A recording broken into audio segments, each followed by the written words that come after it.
This is amazing.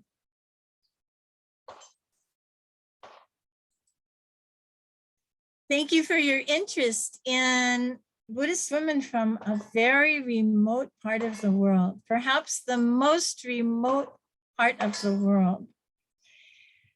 Zangskar is a little known region of the Buddhist world. And so I thought it would be good to highlight them. They're also going to be chanting for us in the closing ceremony this afternoon, this evening.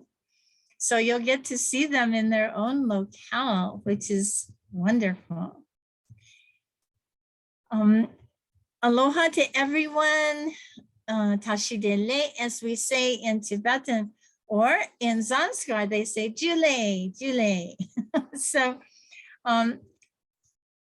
I would like to begin by introducing Aisha Allen, who is the photographer for this photo story that has been made into a video. Aisha, please unmute yourself and say hi. Lakshila, it's such an honor to be here with you today. Thank you very much for the invitation and for the experiences that we have shared in Zangskar. Really, really life-changing. The women in that area are unbelievable, so full of love and kindness and good spirit. I hope everyone is inspired to visit the area, and as I have been. Thank you. Now, this wasn't your first trip, right? You had been to Zangskar before because you volunteered for Jamyang Foundation, right? Yes, yes. It was such a wonderful opportunity to be able to return to the area with you, because that made it doubly special. When we went earlier, it had been after a really bad storm, and we had the opportunity to provide needed services and needed items for all of the nunneries. But it was wonderful to see the faces of people that I had met before and to share that with you there interpreting. Thank you so much. That's wonderful. Yes, as I remember, you even got snowed in at one monastery. In yes, Spiti, right? Yes, we did. It was an incredible experience, and I had a healing opportunity, because I got sick at the time, and I believe so much now in traditional Tibetan medicines. They made me well almost instantly. Yay! It was great. Yay! Wonderful. It works. It works. Beautiful. Yes, great. Well, a little background on the project. It was about 1986, just before the first Sakyadhita conference, that we began to notice that many of the Tibetan nuns did not know how to read, especially those who had come from Tibet, had never had the opportunity to learn to read and write. Now, for most of us these days, it's a given. We take for granted the opportunity to get 12 years of free schooling, but we should never take it for granted, because there are still many millions of women around the world who don't have that opportunity. And this puts women at a disadvantage in every aspect of life, in business, in religion, in society in general. So, I mean, if you cannot read and write, then you cannot read contracts for doing business and so forth. If you cannot read and write, then you can memorize your prayers, and women have been memorizing their prayers for generations, for centuries. But there's a whole lot more depth to every field if we have access to literacy. So we began as a literacy project in Dharamsala when I was studying philosophy in Dharamsala, and the only nun in a monastery of 80 monks. And most of the time I was also the only foreigner, imagine. And of course, being the only woman, I had to be very careful of my deportment, because just my bad luck, my class 22 monks in my class were all tall and good looking. So I had to be very, very careful in my behavior, even though they were all 20 years younger than I was. But still, right? It's a small village community and tongues do wag. So it was around that time that I realized, well, where are the Tibetan nuns? Where are the Himalayan nuns? And I realized that they did not have access, as often sometimes Westerners have more access than the locals. So that's how we started, with a literacy program of 11 nuns who had all traveled out from Tibet with great hardship to see His Holiness the Dalai Lama, and then stayed. They like to stay and live in his mandala. And so, but their living conditions were very sad. Many of them were living in cardboard boxes with plastic on top, and they were having to rely on the goodness, kindness of strangers to get just the minimum of food. So we thought we should help them. And after that, some of them, I asked them if they would like to learn to read. And at first they said, no, we're too stupid. You Western women, you learn to read, but we'll just recite Om Mani Padme Hum, Om Mani Padme Hum. Well, now reciting Om Mani Padme Hum and sending loving kindness and wishing for the well-being of sentient beings in the 6 realms is a wonderful practice. I really appreciate it from the bottom of my heart. But why should women be limited to that practice and not have access to all the other wonderful practices and knowledge?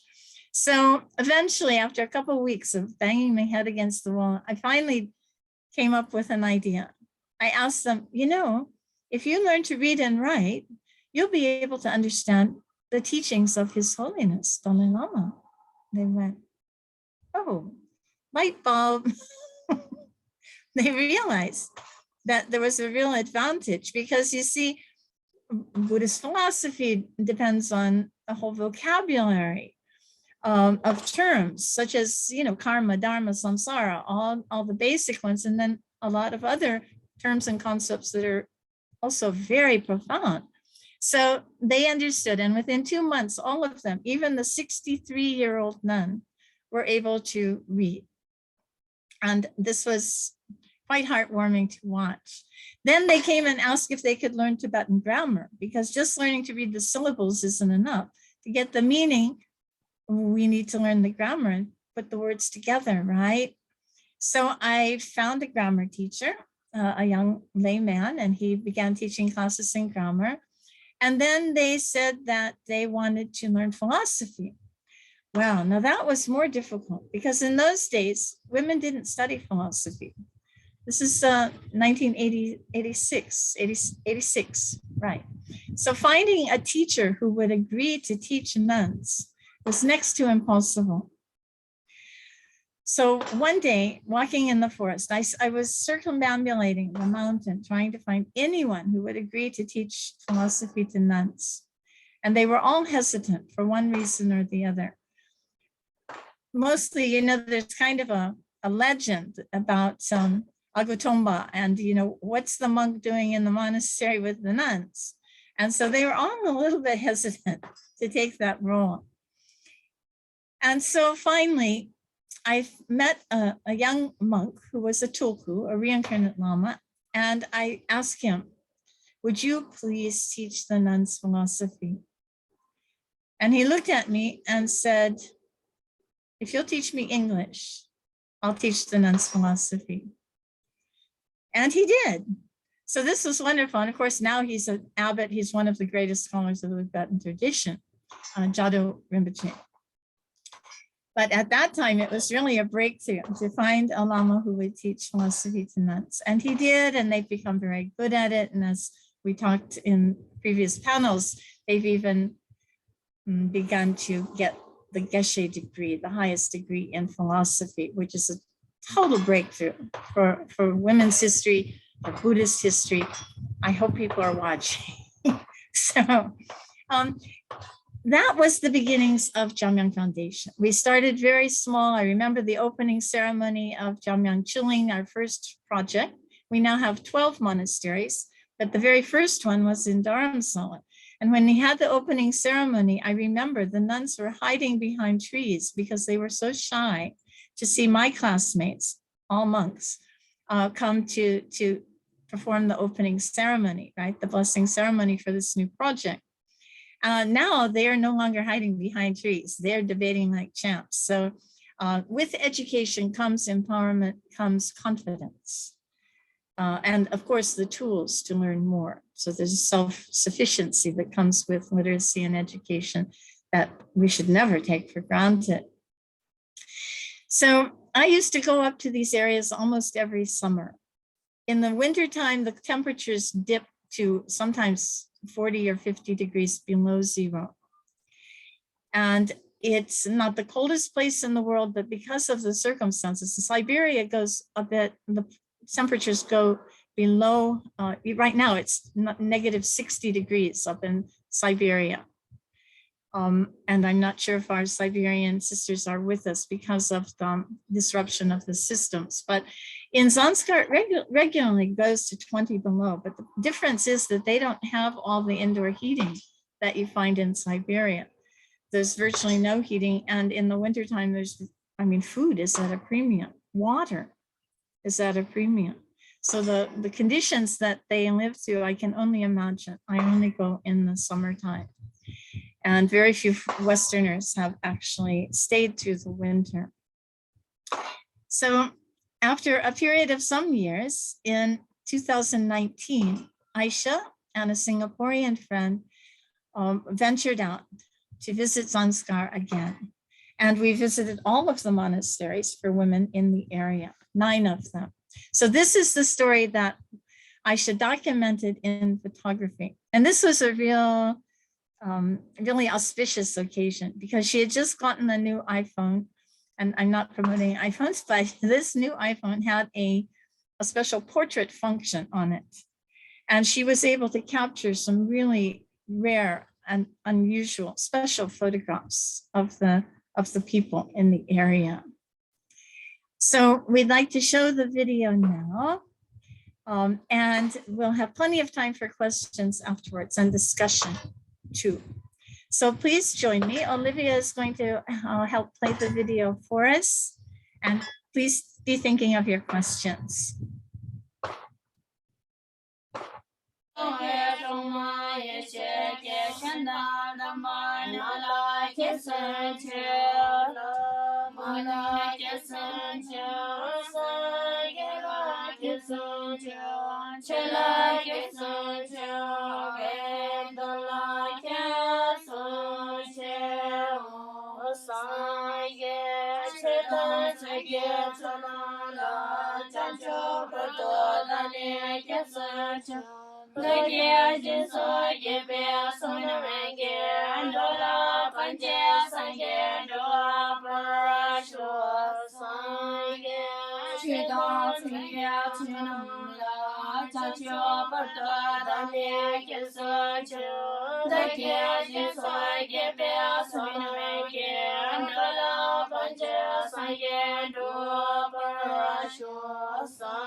Yin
Yeah.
Ratnai Troya Namo Arya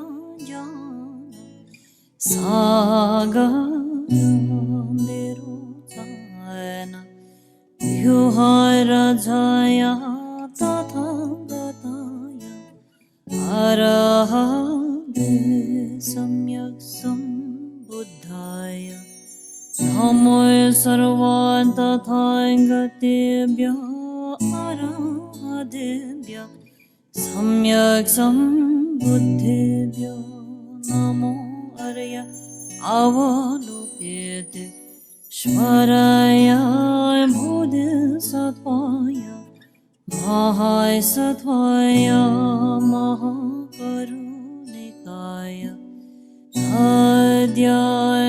Adhyayantahom Daradara Dhire Dhire Duru Duru Ite Vote Tsale Tsale Pratsale Pratsale Kusume Kusumavare Ele Siddha Jvalayam Hapana Yesu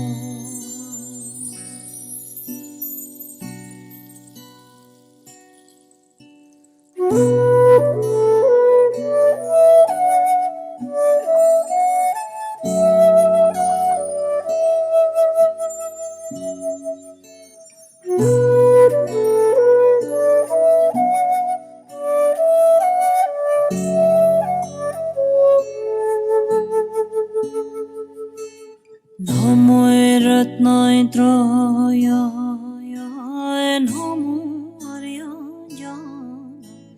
Saga Nirutana Yuhara Jaya Tatha Gataya Arahade Samyak Sambuddhaya Namo Sarvanta Thaingatebhya Arahadebhya Samyak Sambuddhebhya Namo Arya Avalokite Shvaraya Bodhisattvaya Mahaisatvaya Mahakarunikaya Adhyayantahom Daradara Dhire Dhire Duru Duru Ite Vote Tsale Tsale Pratsale Pratsale Kusume Kusumavare Ele Siddha Jvalayam Hapana Yesu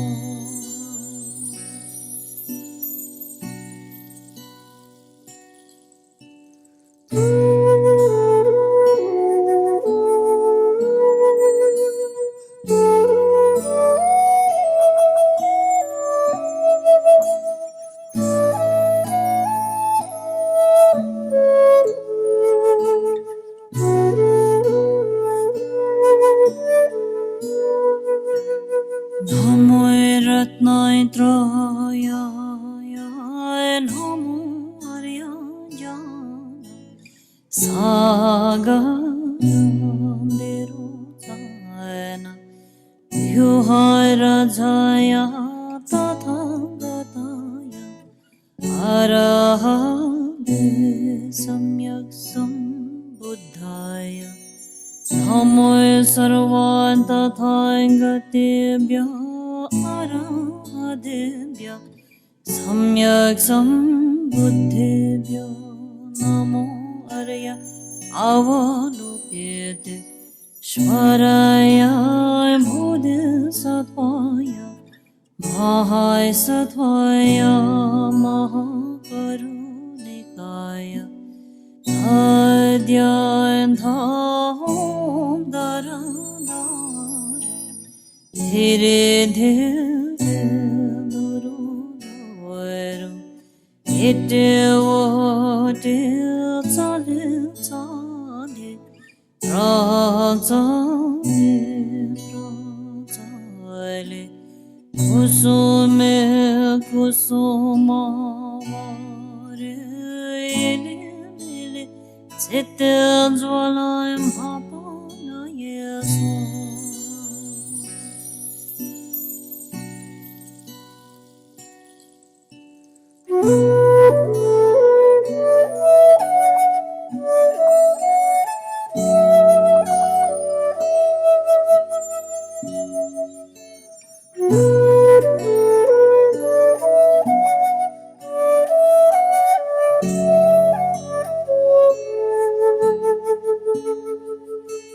Namo Ratnai Traya Namo Aryaya Sagarambiro Jayana Yuhai Rajaya Tathagataya Arahate Samyak Sambuddhaya Namo Sarvanta Thagatebhya Arahadebhya Samyak Sambuddhebhya Namo Arya Avalokite Shvaraya Bodhisattvaya Mahai Sattvaya Mahakarunikaya Adyan Dham Dara Dara Dhire Dhire Duru Duru Ite Vote Tsale Tsale Rajane Rajale Kusume Kusumavare ele ele setel jwalayam.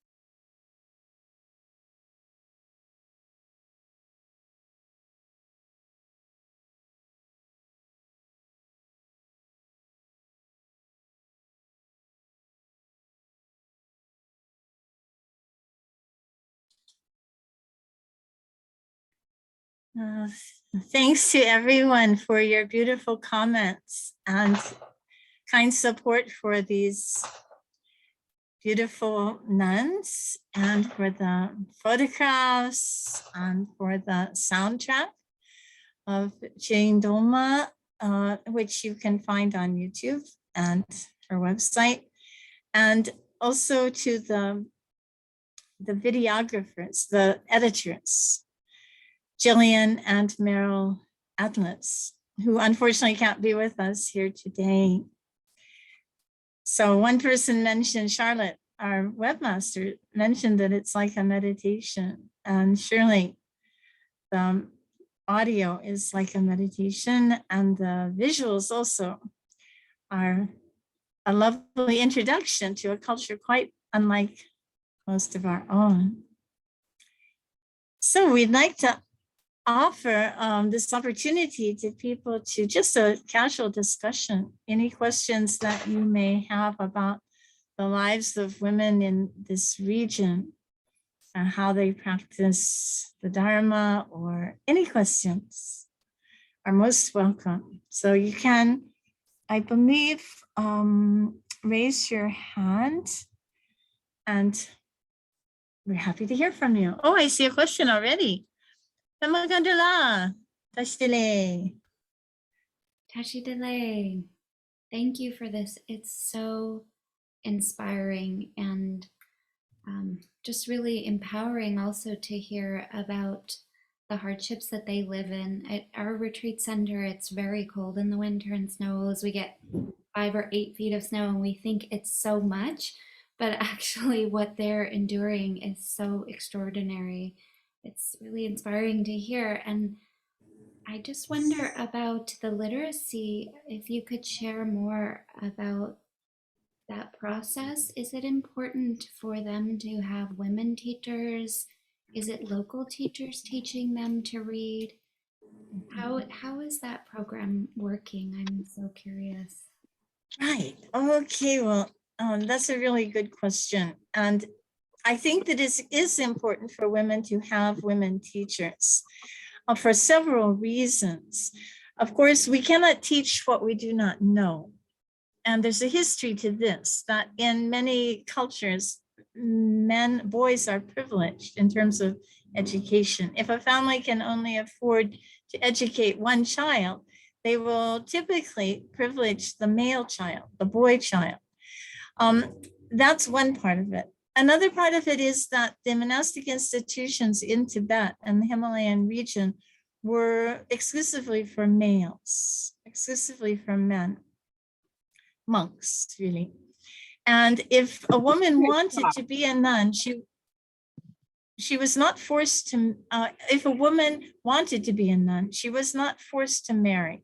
So I think that this was one very fortunate aspect of Buddhist culture throughout the Himalayan region. That in some cultures, women have no choice but to marry. And although the parents might not have encouraged them to go to the monasteries because the monasteries were so poorly supported, this is the thing, parents care deeply about their children. And if they aren't sure that their daughters are going to have enough to eat in the monastery, why would they send them? You see, people tend to donate to monks rather than nuns, feeling that the merit is greater. We've seen this in a couple of presentations at the conference this year in Thailand, for example. It's that people are going to make a donation in order, if they're going to make a donation in order to accumulate merit, they want to optimize, they want to maximize. As someone put it, get the biggest bang for their buck in donating, and that would mean donating to males. And it's the same even in the modern day. You can see throughout Asia and also in the United States, male teachers get much more support than female teachers, whether they're lay ordained or neither lay nor ordained. Female yogis, for example. Now, what we've found is that in the beginning year, since 1988, when we started these projects, 87, we've had to rely on male teachers because, as I said, women did not have access to the monasteries where this knowledge was kept and preserved. And we owe a great debt of gratitude to those teachers who helped protect it and preserve it through all the centuries, for sure, absolutely. And it's not been easy for them either, because living conditions are very sparse. The water and food and the climate and all of it, travel, things we take for granted. When we began, we had no choice but to rely on male teachers, and that is the case up to the present day. Now that Kemmos and Geshes are coming from the women themselves, we're getting more and more women teachers. This is something very new, very recent.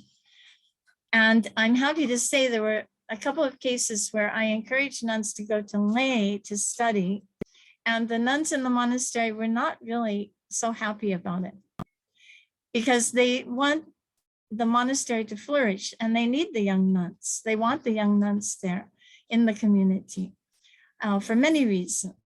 And by sending them out to lay to study, they might have been afraid that they wouldn't come back.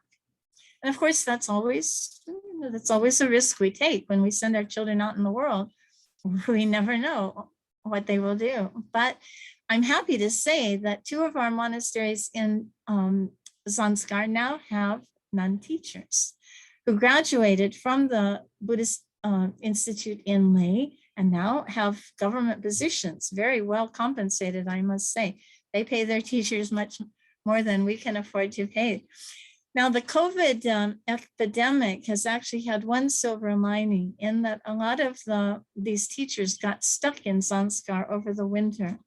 And so the nuns had the advantage of having teachers during the winter months. Now, this year, the teachers have gone back to the south, to South India, where they have, of course, much better living conditions. But they promised to come back in the spring. So we're hoping and trusting that they will. Until the nuns themselves develop as teachers, we are grateful for the services of these male teachers. So that's just the beginning to answering your question. If you have more, please let me know. Paula, what is your question? Well, I actually have a few, so I'll just give them real quick and you can answer as you please.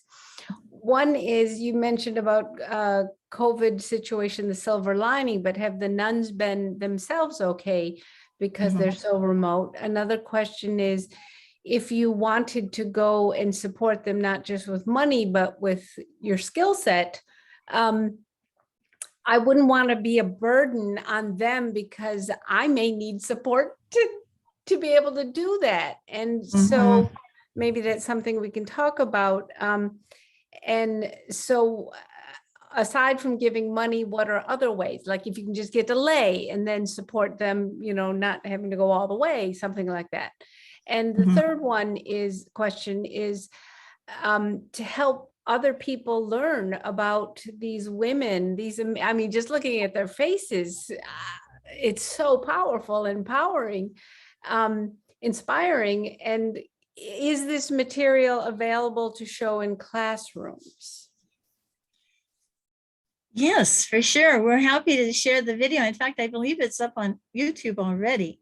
Oh, okay. So we would be delighted if you shared this with your friend group, your Dharma centers, your students at the university, all of the above. Thank you. Yes, please help get the word out. It would be greatly appreciated.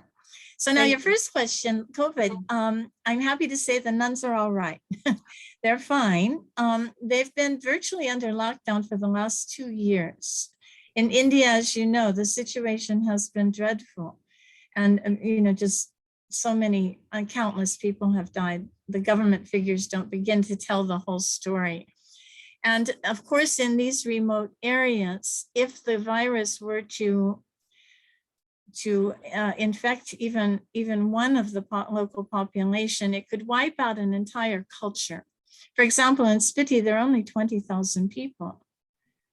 And if COVID set fire there, it could be the end of the whole culture where they've preserved Buddhism since the 8th century. You know, our world religions textbooks tell us that Buddhism died out in India about, you know, a few hundred years after the Buddha. But that's not the case at all. These people have been preserving the Dharma in the Himalayan region since at least the 8th century. And they've produced wonderful teachers. And as you can see, the Dharma is alive and well in these areas. Now, the COVID crisis is one thing, but the problems of survival in these areas are even greater, and it's intensified with the climate crisis. Because of global warming, the glaciers are melting, and we couldn't really do justice to it in the photo story, but I have photos of the ice river as it was in the first time I went there in 1993 and today, and you can see how it's almost disappeared. So what this means is that the people don't have water. They don't have drinking water and cooking water, but water for the fields. And of course, their livelihoods depend on the food production from the fields. Mostly they rely on barley. They grow barley. And then as you saw the nomads, you know, they're churning the butter of the cows and the cross between the yak. Of course, the yaks are male by definition. And so when people talk about yak milk and yak butter, of course, there's a little problem there because yaks are male. They don't have milk, therefore they don't give butter or cheese or yogurt or anything else. So except their meat, but the people don't usually kill them. They sort of wait for them to fall off a cliff, I guess. But in general, and they use them for harvesting and so forth, but mostly for the dairy production. But livestock depends on fodder, and fodder depends on climate.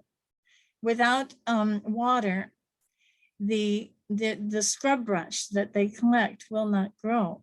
So this has really produced a crisis for their livelihood and for the continuation of these ancient Himalayan cultures and traditions. as to your next question about, and there's much more to say on that, but as far as volunteers are concerned, we have had an active volunteer program for almost 25 years in the region. And every year, 8 to 10 young volunteers, both Indian and international, go up to the Himalayas at their own expense and volunteer teaching whatever they're ready to share. Of course, English is hot copy, and also Hindi. Also, we've had people teach biology and physics. Healthcare is a big one. Women's empowerment is another one. Conflict resolution skills is another one. And of course, things like ecology and social studies, map making, things that we might take for granted that people in the region have never had a chance to learn. So unfortunately, last year and this year, we've had to discontinue our volunteer programs. Like, for example, Aisha was first a volunteer. She'd gone several times and volunteered in different regions. We do have volunteer programs in Mongolia and Vietnam and Nepal, but mostly up in the Himalayan region, especially Zangskar. And so for the last 2 years, actually one Indian woman got in just before the lockdown, Davina from Delhi, and she's done remarkable work. She has introduced, I'm going to show you a newsletter in a moment, our most recent John Young Foundation newsletter. And in there, you'll see pictures of the nuns. She encouraged them to create programs in preserving culture, preserving the environment. Because Zangskar is a very fragile ecology, as I mentioned. Without snow, there is no water. It means there's nothing to eat, right? And so to help people maintain their environment and their culture, rather than moving to the Indian cities, she wanted to help them understand better how important this was. You know, and the Central Indian government also has a keen interest in keeping people in the area. That's one reason that they promote Buddhist culture in the Himalayas. They actually offer scholarships to young people to study Buddhist culture, and they pay the salaries of these government teachers to go back to the region and teach. Now, it's much more comfortable. Sorry, my kitten is having fun. It's much more comfortable for people to go to Delhi and live with, all the modern advantages. But if all the people in Zangskar move out of the region, it's, as the video says, it's wedged between Tibet and Pakistan. And if all the Zangskari people move out, then either the Pakistanis or the Chinese are going to march right in. They've already tried. They've already created a road up there in the Shacheng Glacier that was not discovered for 5 years. So the geopolitics of the region is extremely precarious. So that's one reason for helping people stay there and creating programs to help them value their own culture and to encourage the younger generation to continue learning traditional culture is really, really important. So yes, in addition to supporting financially, it's wonderful if people can go up to teach. We hope next year that we'll be able to open up depending on how this pandemic goes. And as you mentioned, even going to Leh, which is a very popular tourist destination, could be very helpful. We have friends in Leh who could help get supplies out to Zangskar without having to trek out. You know, it's only an hour plane ride from Delhi to Leh, and it's very pleasant. But once you get to Leh, you stay for about 3 or 4 days to acclimatize to the altitude. If you don't, you'll get terrible headaches. You know, when we had the Sakadita conference in Leh, I told the Sri Lankans, just lie on the bed, don't move, just drink water. But unfortunately, they went shopping and they got so sick. It was terrible. So you really need to allow 3 or 4 days to acclimate. And then you head out for 2 days on the road. You can trek it in 7 days, or you can go by public bus. And that's what I did for many years. And then in recent years, we had a Jeep to take us out. And that's of course much easier because you can stop along the way. We always stop and visit the nomads, yeah. And in Leh, as Aisha can tell us, I mean, we went out and we bought them all kinds of like towels and soap and toothpaste. And actually we don't do toothpaste because what's going to happen to the containers? We encourage them to use baking soda, which is actually much better than commercial toothpaste. And then we're trying to get, we don't want to contribute to the waste, the garbage littering the Himalayas, which we've seen with the Mount Everest debacle is a serious, serious issue. So, and we get long johns and, warm clothing and so forth. And this is one thing that people can do. Go have a nice holiday. I know Americans only get 1 or 2 weeks holiday. It's quite shocking. And then when you get back, you might not have a job anymore. But in Europe, they have a different system where you have a month, or 6 weeks or even longer holiday. So usually the tourists in Leh are either German or French or European. But it's possible to make the trip. And then you could help to send supplies out to them. Yes. Thank you for that question. Let's see, who's up now? Patricia. Oh, wonderful. Our new representative of Saquarita Brazil, Sao Paulo, a recent chapter, our second Saquarita chapter. Please, what is your question? Thank you so much, Venerable Tashidele. I am so happy to be here. I was impressed by the photos and everything. It's very beautiful, the project. So my question is one, I don't know if it's a silly question, but for me, I think it is important because how does the funding, how does it work for nunneries in Zangskar? Because I know there's a lot of problems in trying to raise money to nunneries because of the things you mentioned earlier, that males are privileged and women are not. So, and the second question is, how do people react to geshemas and chemos that are in the region or that are going to teach? Because I know that there's a prejudice against women teaching Dharma, especially if they obtain titles. So if you could gently answer those. Thank you so much. Yes, wonderful questions. Taking the second one first, they've actually responded very well.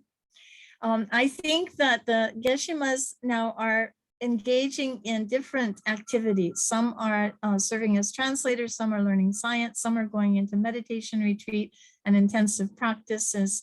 But once they have acquired knowledge, they're also valued as teachers. The one problem we have encountered or issue we need to consider is that sometimes the nuns, even if they achieve these advanced degrees, do not feel confident to take a role as a teacher. So there we can encourage them. And of course, if there are no male teachers there, then we really need them. So encouraging women to teach. And here we hope to set up programs. In fact, last year, we were organizing a program in Leh to bring 30 nuns from 15 monasteries to study English, accounting, computer skills, administrative skills, and other.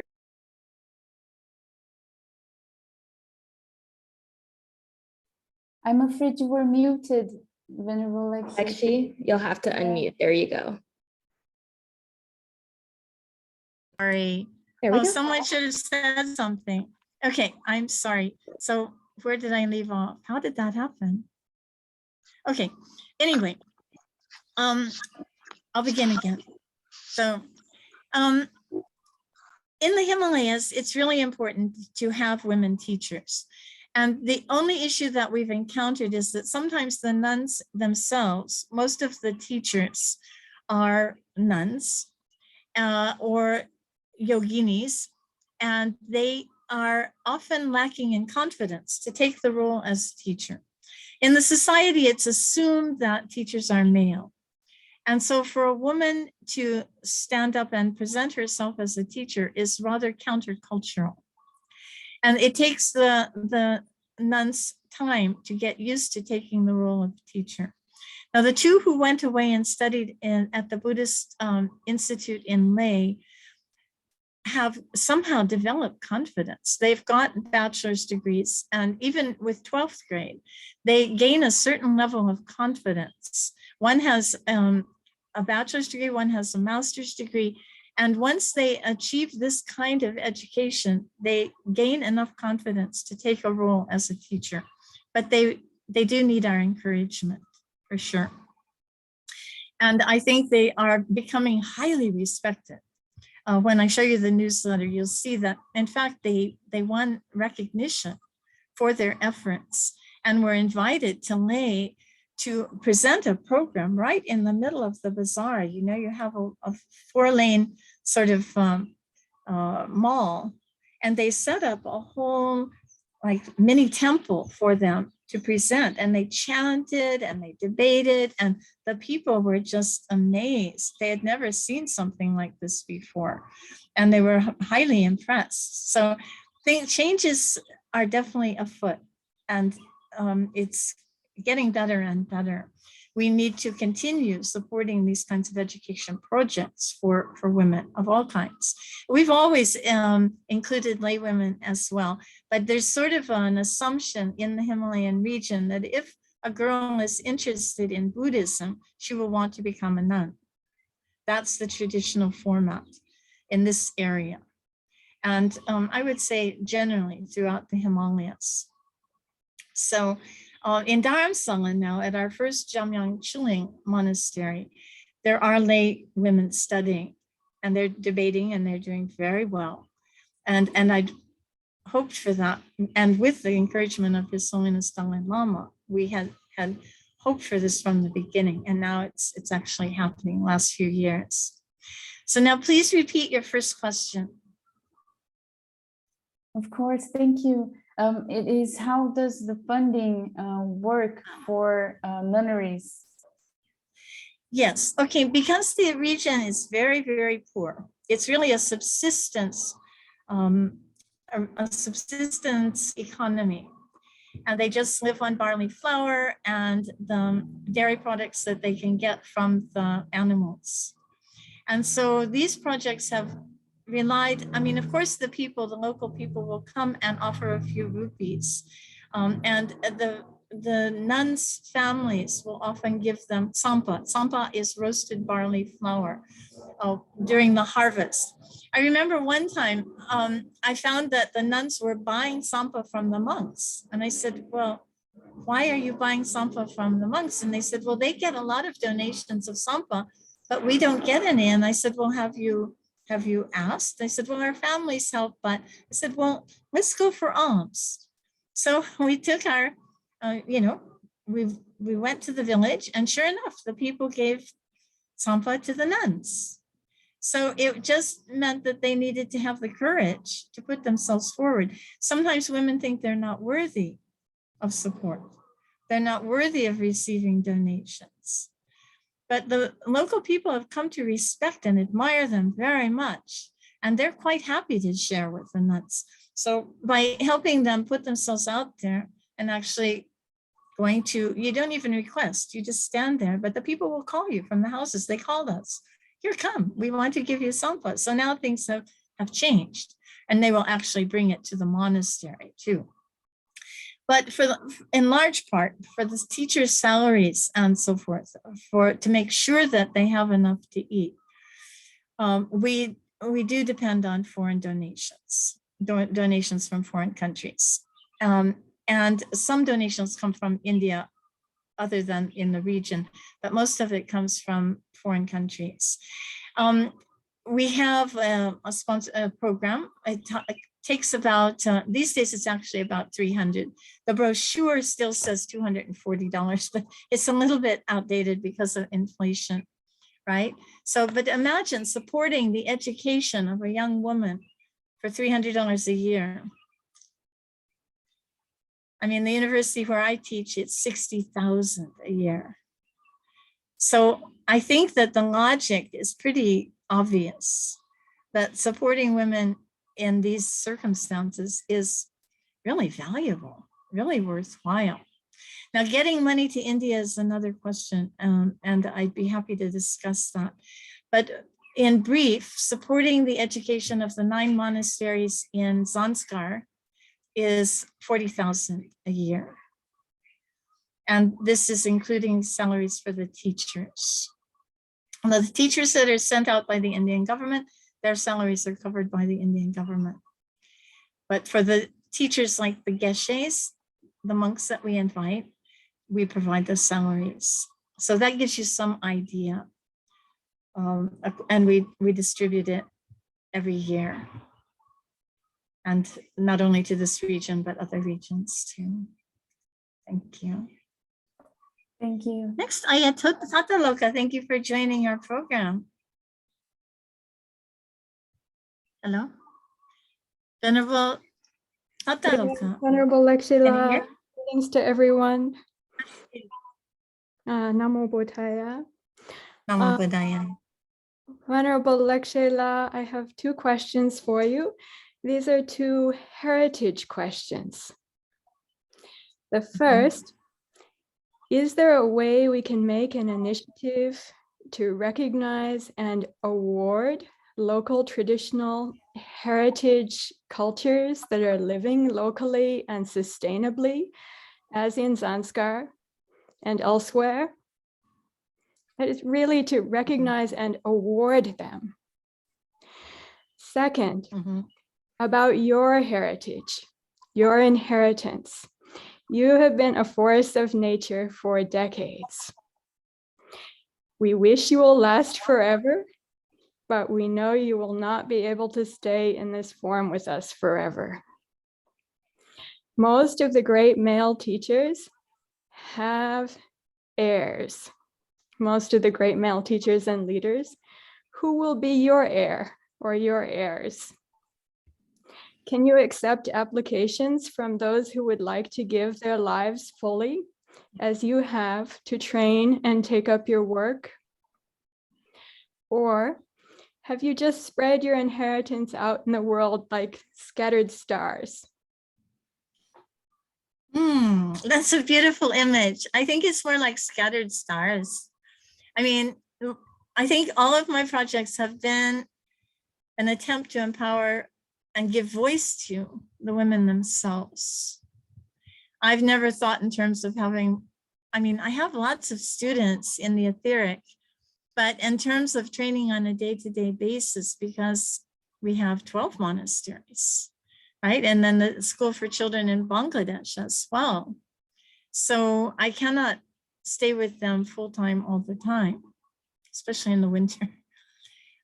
Now that we have Lai Peace Center here, we have 5 acres of land in Hawaii, it would be possible to train nuns here. So we can think about that. I have not brought the students here to the States because they are really concerned about continuing their education. I have taken a lot of them to the Sakarita conferences over the years and to other conferences as well. And I thought that that was very important for them to get the experience of and the inspiration of seeing nuns of all different traditions. For one thing, it was good for their Buddhist education because like many of us, generally we know rather a lot about our own culture, but we don't always understand other cultures. But now Buddhists from around the world are actually learning from each other. In the olden days, they only knew one, they thought it was the best, and that's all you need to know. But these days, we meet at conferences, we share information, we explode some of our stereotypes about each other. And this is really important. So I have not brought them to the States. And of course, immigration is very difficult too. Every Sakadita conference, getting the visas for people from India and Tibet, you just cannot imagine. Some of you have been behind the scenes and you know, next to impossible it is, but in any case. And so back to your first question, which was about awards for cultural preservation. There are some. One example is the Ladakhi man who learned how to make glaciers. He learned how to create glaciers, and there is a way to do it, a technology. He was an engineer. And for 7 years, he literally created glaciers throughout the Himalayan, especially around Ladakh region. But then the grant from Germany ran out, so it's over. So there's one that I would highly recommend because he was very successful in creating glaciers. And other projects too, I think that we could, even small amounts are so encouraging to people. Recognition, of course, for Buddhists is sort of the anti-recognition track. We don't seek that kind of recognition. But I think that to give awards to groups that are actually making a big difference in the area would be a great idea. Thank you. We can discuss specifics. About Rashida. also. Thank Sorry? you. Yes, Thank you, Venerable Lakshila. So now we have Rashida, who is coming to us from Bangladesh, who attended the Sakadita conference. Welcome. Hi. Thank you. Very happy to see you and John here. Yes.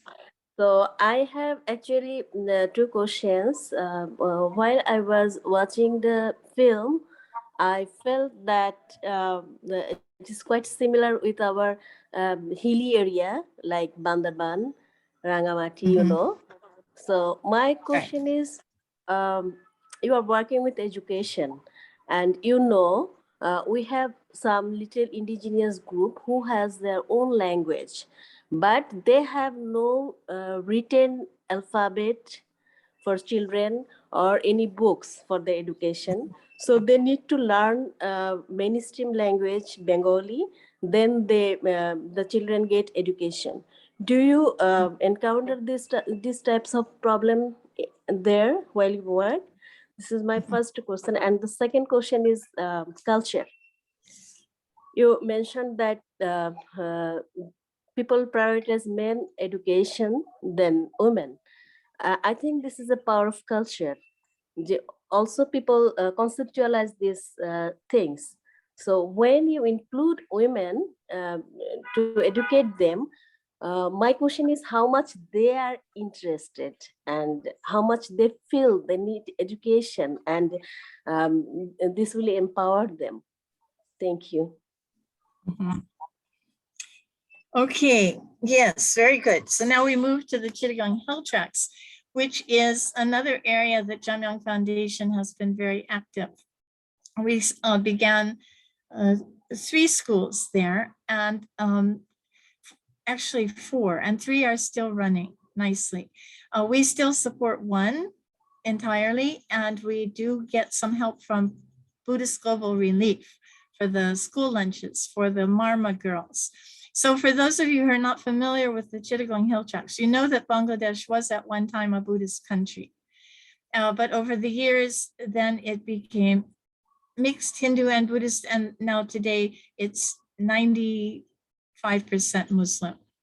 So the Chittagong Hill Tracts are the region along the Burmese border. There are about 10 different indigenous peoples who live there. 4 of them are Buddhists, Chakma Marma and so on. And even some of the groups that are animistic, many of them also practice Buddhism. So we've been working among the Marma people of the Chittagong Hill Tracts for the last 10 or 15 years. And the school that we have established in Manikchari is still going strong. We have 131 girls in 5 classes. And this is a very poor area where no woman had ever learned to read. Imagine. And now the parents are so happy to send the girls to school, and it helps that Buddhist Global Relief is providing the lunch because they're happy to send the girls to school if they can get well fed. And now that when they first arrived, they were so skinny and sad. But now they're all very healthy and happy and energetic, and their learning capacity has increased tremendously. So this is another thing I think we may not appreciate, how important it is to have an adequate diet in order to study properly. This is really important, yeah? So I think that as soon as opportunities are available, the girls will flock to the programs, no question. And generally speaking, their parents will agree. We didn't have any opposition to our schools in Bangladesh. The parents were very happy to see the girls get an education. Maybe they're thinking that they will get government positions. Our programs in Bangladesh are not religious education. They're not Buddhist education. They're general education, which is what we determined. Well, first of all, there are almost no nuns in Bangladesh. I went from north to south, and I think I found 4, doing Vipassana meditation in the back of a monk's temple, and the monk would share his lunch with the nuns, and that's about all. There are a few that have gone to Burma to study, but they don't always come back to Bangladesh. So having programs is the most important thing. And the nuns, the girls are very interested. I know there were stereotypes when we started working in Dharamsala too, that women aren't interested in philosophy. Women aren't interested in studying, but we exploded those myths completely. I mean, and now, very few young boys are becoming monks in India, Nepal, Bhutan. In Zangskar in Ladakh, they were almost having to coerce the parents into sending a boy to the monastery. The kids, the boys really aren't interested, but the girls are. The girls see it, I think, as a kind of freedom.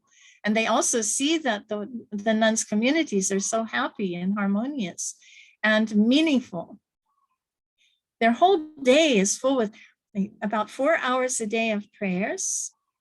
Their idea, not my idea. They just love to chant. And they'll do 2 hours in the morning and 2 hours in the evening, and they just love it. And sometimes I'll hear them chanting at like 10 and wait, it's late. And they said, oh yes, somebody's brother died. We want to make prayers for him. And, oh, that's great. Very good. Get some sleep. but they do it from their heart because they care about the world. They're praying for us now. And you'll see in the closing ceremony how they pray. So lovely, so lovely. So in terms of culture, yes. Now books is a difficult question. You're right. Like our programs in the Himalayas, the nuns know their own language, their own local language. And then they learn, in addition, Tibetan in order to read the scriptures, Hindi because it's the national language, and also English because there's such a huge treasury of knowledge in English. So they learn 4 languages. Most Indians know 4 languages. It's rather normal, actually. So, but the question of books is different. Now, the Marma people's language is close to Burmese. So they can understand Burmese, and they can express themselves in their own language, and Burmese people would also understand them. So if they go to Burma to study, and we did at one time have a vision of sending the girls to Burma, but they like to stay in their own country, in their own region. So we haven't pursued that. I usually try to work according to their interests and their wishes. So we have textbooks. They want to pass the national exams, so they have to learn Bangla, they have to learn English. And we've also we hire local teachers. So the instruction is in both Bangla and Marma language. And that was very intentional. And we also intentionally hire at least half women teachers, which has also been very encouraging for the girls to see women in teaching positions is very important. Something, again, we may take for granted. Teachers are not as highly revered in, say, North America as they are in Asian countries, just in general. So I think that's been very important too. You're right, there are no written texts, but if they wanted to learn Burmese script, it would be very easy for them to study Pali texts, Pali Buddhist texts, and they're Theravada. So we go with their own traditions, which are Theravada. And thank you then for those questions. And next we have Jeanette, who knows all about the Himalayas. I think you wrote the book, didn't you? Yes. Yes. Yes. Hi. Hi, Venerable Lecture. It's so wonderful to see you again. It's so thrilling. Yes, seeing the video from Zangskar was so, takes me back to the part of the world I love so much and spent so much time in. Here's something I want to ask you about. When I first met you and learned about the situation of nuns there, the thing that really struck me, and you almost touched on this a few minutes ago, was, you know, life is so very difficult in that part of the world, and so much of it relies on women. And women are the beast of burden, as you well know, for water collection, livestock, energy, you name it. And one of the things that you made me aware of that seemed so unfair to me at the time, and as a result has been what makes me support nunneries in the Himalayas, is the simple fact that women and nuns were not free to study on a full-time basis as the monks were. That they would have to spend a certain amount of the year being called back home simply to help their families survive. Has that changed at all? Or does the foundation provide any assistance to the families that would enable nuns to study full-time? Well, supporting the families is way beyond our capacity. And so we can't really help with it, but by feeding their daughters, we are helping the economy, and the parents do appreciate it. Because though that may sound strange, we just assume that our parents can feed us, right? But that's not always the case in other societies, in people who are living close to subsistence level or living in poverty. And so by feeding their daughters, they are very grateful, actually.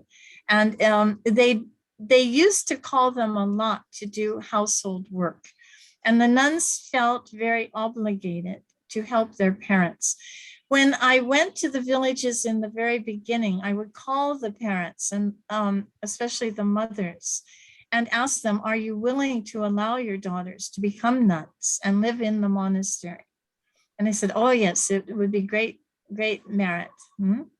It's good for everyone. You know, they believe that if a daughter or a son becomes a monastic, it benefits the family for 7 generations. That's the tradition. So, and it used to be mostly monks, but now they see how well the nuns practice. They behave so well that they know that there's merit in supporting them too, but they're poor, right? So, so the question becomes, I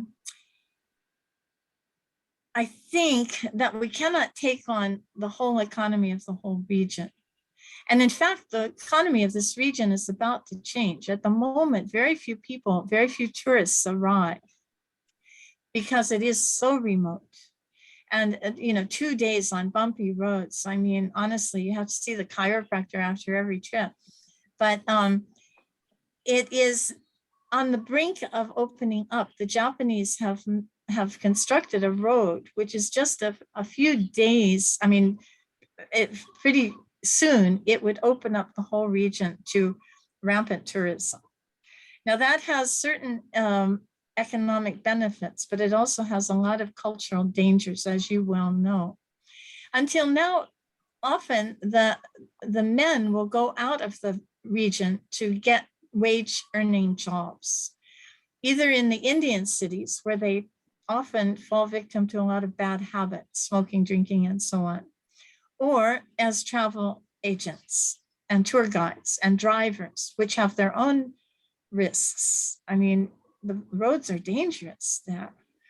So creating livelihood within the region is really important, and most importantly, shoring up their appreciation for their own culture. As in many colonized communities, they grow up with this myth: we're dirty, we're backward, we're poor. And they sometimes imbibe this mindset. And that's been part of our work in the region, is to help them understand that their culture is so precious, so valuable, so worth preserving, and unlike anything else. But you can hardly blame them when they see the tourists coming with all this fancy gear and playing around and having fun, and apparently not having to work. They don't realize that we work the rest of the year. But so sometimes they get the illusion that the only way up is to get someone to take you to America. But then often the ones who travel there, they see the reality of the situation, and it's not as easy as they thought. So that's just the beginning to address the important questions that you've raised.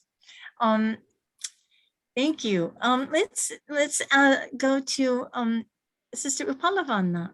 Hi. Lakshi, we are now Yes. at time. We're at time, aren't we? Yes. Oh my. Well, a quick question from Sister Upalavanna, and then we have our opening ceremony starting in just less than a half hour. So if we'll make it brief, then we'll try to take one last question. Is that okay? And please feel free to leave if you need to. It would not be offend us. Yes, please. Thank you, Venerable, for this wonderful presentation and wonderful work. I was born in Jammu and Kashmir, so in Batot, in the hills of not like Himalayas, but kind of close crow flight distance, but many days, like you say, to travel to Ladakh. I've never traveled to anywhere in Ladakh, but this feels like close to heart because I still feel for my birthplace, And I have traveled to America and I have been to the rest of the world. And I do feel the need to go back to my region to be able to teach eventually. So right now I'm still training, but this was absolutely wonderful and heartwarming. And thank you so much for your good work. Thank you. Thank you. That's a beautiful note to end on. I thank you all for attending our session. I'm so deeply grateful to Aisha for her wonderful photos, to Jillian and Meryl for their editing, to Venerable Ching Domo for her beautiful music, and to all of you for caring about women in less advantaged situations. It's really important. It's really beautiful. And let's do our best to support our sisters. Thank you. See you at the closing ceremony. Sadhu, sadhu, sadhu, anumodami. Thank you, everyone. This now concludes the session.